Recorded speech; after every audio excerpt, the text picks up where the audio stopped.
नीलम के पति की अचानक मृत्यु से वह अपने दोनों छोटे बच्चों के साथ अकेली रह गई। बेटे की मृत्यु के बाद ससुराल वाले आकर कुछ दिन ठीक ठाक रहे। उसके बाद सास और नीलम के बीच रोज रोज किसी न किसी बात को लेकर कहासुनी होने लगी। इसमें उसकी छोटी ननद भी माँ के साथ मिलकर भला बुरा कहने लगी। इससे बचने के लिए नीलम ने अपनी पति की कंपनी में नौकरी की तलाश की और उसे नौकरी मिल गई। पर सास के ताने कम नहीं हुए। उनका कहना था कि भले ही तुम नौकरी करती हो लेकिन घर का काम नहीं करती हो। मेरे लिए बच्चों की देखभाल करना और खाना बनाना संभव नहीं है। तब नीलम ने खाना बनाने वाली और घर के सारे कामों के लिए नौकरानी रख दी। पर इससे भी सास संतुष्ट नहीं हुई क्योंकि वह अच्छा खाना नहीं बनाती। समस्या तो उस दिन हुई जब सास और ननद ने नीलम को अपने मायके जाने के लिए कह दिया।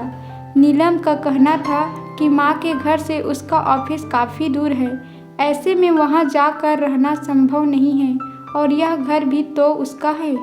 इस पर सास ने तुरंत कहा, नहीं, इसमें तुम्हारा नाम नहीं है और तुम्हारे ससुर ने पैसे दिया था, इसलिए बेटा और पिता ने इसे तुम्हारी शादी से पहले खरीदा है, इसलिए तुम्हारा नाम नहीं है। इस पर नीलम ने कहा, मैं तो उनकी पत्नी हूँ और कानूनन मेरा हक है।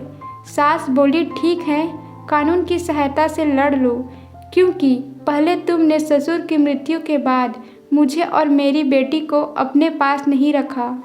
मैं विवश होकर अलग रही, लेकिन अब तुम भी उसी रास्ते पर हो जहाँ पर मैं आज से कुछ साल पहले से हूँ।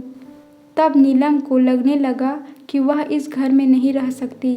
शांति के लिए उसे घर छोड़ना पड़ेगा। नीलम ने पिता को फ़ोन कर अपनी बात बताई और बच्चों के साथ रहने चली गई। वहाँ भी कुछ दिनों तक ठीक था, लेकिन भाई और भाभी के आते ही कभी खाना तो कभी बच्चों को लेकर कहासुनी होने लगी। इस दिन नीलम ने अपनी सहेली को सारी बातें बताई तो सहेली ने उसे अलग किराए का घर लेकर रहने की सलाह दी, लेकिन बच्चों को छोड़कर वह ऑफिस कैसे जाएगी। उसके पूछने पर सहेली ने उसे डे केयर में बच्चे को रखने की सलाह दी। नीलम ने वैसा ही किया और एक नौकरानी भी कुछ समय के लिए रख ली।